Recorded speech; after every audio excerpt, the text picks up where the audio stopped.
Story 1. I, 35 male, have a mom, 59 female, and dad, 60 male, who are married and have two younger brothers, 32 male and 30 male. Until 2005, I considered my relationship with all of them to be great. In 2000, I founded a company while in college. Then, in 2004, I sold that company for enough money to set me up for several lifetimes. Yep, it happens. This is where things get tricky. In 2005, my parents told me that they were planning to disinherit me. Yes, me, their good and loyal son. Their reasoning was that I was rich enough and didn't need an inheritance. After taking some time to take that news in, I responded with a fiery email that told them a few things point blank. Number 1, I was hurt and offended that they were deliberately choosing to leave me no legacy at all when I did nothing to deserve that treatment. Number 2, it was patently unfair that they were planning to favor my brothers over me. It wasn't about the money, it was about the treatment and the lack of equal dignity I was being offered. Number 3, the most important one, using bold type and all caps, I told them that if they disinherit me and should ever need financial assistance in the future, they will never receive any. I made it a point to mention that their decision would be considered final, and should they decide to disinherit me, there would be no turning back, no do-overs, and no re-inheritances accepted. They would be forced to live with their decision forever, at least as it relates to them being financially cut off should they ever need assistance. In response, my dad argued that disinheriting me is not wrong because they have the right to do anything they want with their money, and that I should not feel slighted because I never had a right to receive any of it anyway. They also laughed off my financial cutoff threat because they had real estate holdings worth a few $1 million at the time, and didn't think they would ever need financial assistance from anyone. About a week later, I got a copy of their will. I was legally disinherited. Yes, me, their good and loyal son. Their will calls me out by name just to say that I am to get nothing at all. As soon as I found out, I emailed them that, number 1, I couldn't believe they've actually done this. Number 2, they really hurt me. And number 3, my financial cutoff threat was officially in effect for life. My mother responded by basically saying that, although she's disappointed that I was hurt, she feels she and my dad did the right thing, and that was the last time we talked about it. Fast forward to 2014, what a difference a decade makes. My parents have lost almost all of their wealth during the Great Recession. All they have left are one mortgaged apartment complex and a mortgaged underwater condo that might turn around by 2024. They live off the rents from the apartment complex. A week ago, my mom and dad invited me to lunch and together asked to borrow money from me to prevent their sole remaining apartment complex from being foreclosed. I was told that their credit was ruined, that I was their only hope of keeping their apartment complex and retirements financially afloat. I abruptly excused myself from that lunch and then, on the drive home, completely lost my shit. As soon as I got to a computer, I forwarded them the emails from 2005 as well as their responses.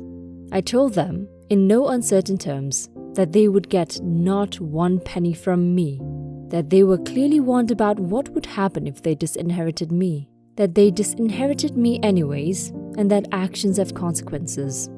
I also practically copy-pasted my dad's 2005 response to me when I told him that I have the right to do anything I want with my money and that they should not feel slighted because they never had a right to receive any of it anyway. They responded by calling me greedy, selfish, telling me something about how family is supposed to stick together, and telling me they would re-inherit me. I didn't bother responding, therefore my denial stands. So here I am. My friends are evenly split on whether I should set aside my financial cutoff promise and financially help them, which I could easily do. So the question is, in the light of the circumstances, Should I help them out? Edit 1. My brothers each make around 30 to 40k per year. While they're not broke, they simply don't have the cash my parents need or the credit to secure a loan for it. Edit 2. Please believe me when I say this is not about the money. To me, an inheritance from one's parents has both literal and symbolic value. In my opinion, they have basically chosen to treat me like trash from beyond the grave, which is really hurtful. Some people leave more to their pets than what my parents have chosen to leave me. Questions answered. Did your parents raise you? Yes. Did your parents pay for your college education? Not one penny. In fact, they used my entire college fund to buy real estate and told me to get expensive student loans. Did your parents pay for your brother's college educations? No, but to be fair, my brothers did not pursue college. Were you born rich? Not even close. Throughout my childhood, we were lower middle class at best. If the roles were reversed, would they give you money? There is no way for me to know the answer to this question. I would like to think so, but really, because my parents didn't have much until after I started college, I never really asked them for much, and I never received much either. The only loan I ever requested from them, the one I needed to start my business, which I knew they could easily afford, was denied. In fact, they laughed at me, told me I was wasting my time, and predicted my failure. Would you only be satisfied with an even 33.3% inheritance split? No, I understand the reality of financial life and want to see the best from my brothers. I also understand that no matter the state of my finances, zero is absolutely unfair to me. Let me explain how small zero is. By the literal language of my parents' will, I'm not even entitled to sentimental items that have almost no value to anyone else. No photos, no items that have been passed down through my family, no 35-year-old Zenith TV that I watched as a baby with my dad. I have legal claim to nothing. I'm literally bequeathed nothing at all, not even a token gesture. That hurts. How is your relationship with your brothers? Great. I don't blame or resent them at all in response to my parents' actions. And believe me, when I tell you that neither they nor my nieces and nephews ever go without. Would you consider loaning your parents the money they need? No, I don't loan money to family. If I decide to give my parents anything, it would be a gift. This is because when it comes to family members, any loan I would make would be total bullshit anyway. This is because number one, everyone knows I'd never legally enforce a breach of their promise to repay. Number two, I wouldn't spend any time to collect payment. And number three, I'd charge no interest, which means the loan would not make any financial sense as a loan given the time value of money. More importantly, I have had to face large student loans and wouldn't want to burden my family with the obligation to make payments. Story 2. 2 years after my husband and I called off the wedding after one day, my husband decided to get his shit together, get our shit together, get married and join the military. On Valentine's of 2007, my husband and I decided to go crazy and go to the courthouse and get marriage license. It was great. Very much on the down low though, because we didn't want his parents to know about it. We didn't want any parents to know about it until we were done because my parents couldn't really be there. They both still worked and lived 14 hours away. I decided unless everyone could be there, no one should. And for a while my husband was okay with that until the day of when we couldn't find 2 witnesses to sign our marriage certificate. It was very spur of the moment. We decided to make an appointment the next day and find 2 witnesses in the meantime. Well, the excitement got the better of my husband. He called his parents and let them know what was going on. Now, at first when he told them, I was a bit upset, but he was just glowing and so happy and so excited about what was happening that I couldn't stay upset. Of course, even though we told them they didn't have to, his parents insisted on being our witnesses. I wasn't too happy about that, but it saved us from having to pay someone to do it, and I don't think I could have stopped them from coming if I wanted to. At the time, I was glad it was going to be strangers signing our certificate. But hindsight is great, isn't it? The morning of, I didn't really have anything to wear and didn't have any money to go buy anything. So I just wore a nice pair of pants, a shirt, a sweater, and an inappropriately sexy black leather coat that for some reason my father-in-law had bought me. I figured it was a nice touch and nod to them. I thought my husband and I looked pretty good for spur of the moment. We nervously made our way to the courthouse. The appointment was at 9, and we had been told by the person making the appointment not to be late, because the magistrate didn't like it when people were late. We get there at 8:30, we waited and waited and waited, and about 9:15, his parents finally show up. The lady making appointments was right. The magistrate was pissed. He said 3 times they have 5 minutes to get here. At least they showed up after the 3rd time. Apparently, they had stopped to get me flowers, but bouquets were too expensive, so my mother-in-law decided to buy 2 cheap sets of flowers and try to tie them together, but she didn't have anything to tie them together with, so they had to stop at another place to get ribbon. Now granted, I appreciated the gesture, but I didn't ask for flowers, and I would have rather had a non-pissed off magistrate, and really could have done without the explanation, especially since the next wedding party was already there, and she talked loud enough for everyone to hear. For some reason, she didn't get the hint that she was late or that she probably shouldn't be talking, because she then went into a weird critique of my outfit and let me know how fat I was. She also let me know that if she had known what I was wearing, she would have brought different flowers. The whole time, the magistrate and the next wedding party were kind of staring in horror. Meanwhile, my father-in-law decided to pull out his cell phone, even though there were signs everywhere stating that he shouldn't be using a cell phone in the courthouse, and started talking. More specifically, started calling into work, lying about why he couldn't come in.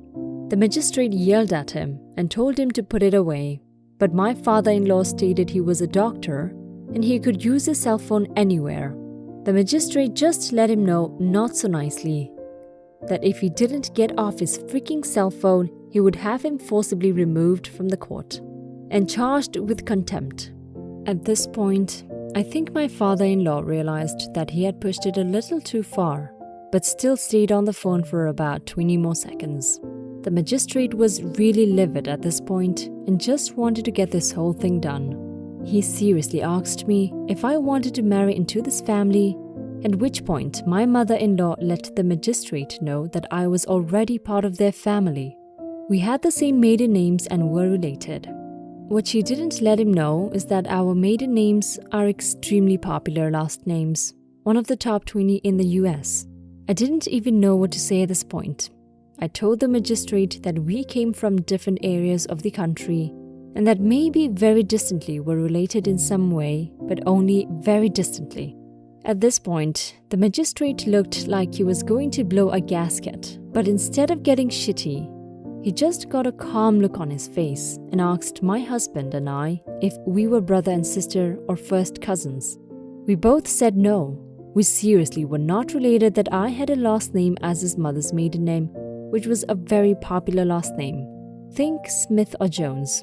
The magistrate seemed semi-satisfied with this, but his mother-in-law just couldn't shut the frick up and said something along the lines of us being related and even looking alike. I was the daughter she never had. I don't think the magistrate even knew what to say at this point. None of us did. It was like the whole courtroom went silent. My husband tried to make a joke and asked the magistrate if he saw a lot of that. And the magistrate just glumly looked at us and told us more than you might think and said, "You're married, now go away." We didn't even say anything like "I do" or anything like that. We just left. The minute we got out the door, my father-in-law got on his phone and made sure the magistrate saw it. My mother-in-law walked us down to the next office, where we got our official certificate. She tried to come up to the counter with us and watched as we filled out the certificate. For some reason, what name I was taking was very important to her. I thought it was because for a while, my husband and I were planning on taking my name instead of theirs. We had kind of an unusual name situation. My husband had my maiden name as his middle name, so when I put my name on the certificate, I just changed my middle name to my maiden name and my last name to theirs. That way, both my husband and I would have the same names without having to hyphenate, and he didn't have to change anything, and we could still honor both of our names. For example, his name is John Smith Doe, his middle name being my mother-in-law's maiden name. My name was Lizzie Jean Smith. When I changed it on the wedding certificate, I changed my name to Lizzie Smith Doe. About a week later, I found out why my mother-in-law wanted to know what name I took. It wasn't because she was worried about my husband changing his name. It was because she wanted to change her name to the names we were using. She told me that it was a sign from God that I was actually her daughter, and to prove to everyone that I was really closely related, she wanted to take our name. And I really think that she thought that she had somehow given birth to me. Thankfully, she is cheap as frick, because once she realized that she was going to have to get a lawyer and go to court to change her name, she decided against it. However, it is still the name she uses even though it isn't her real name.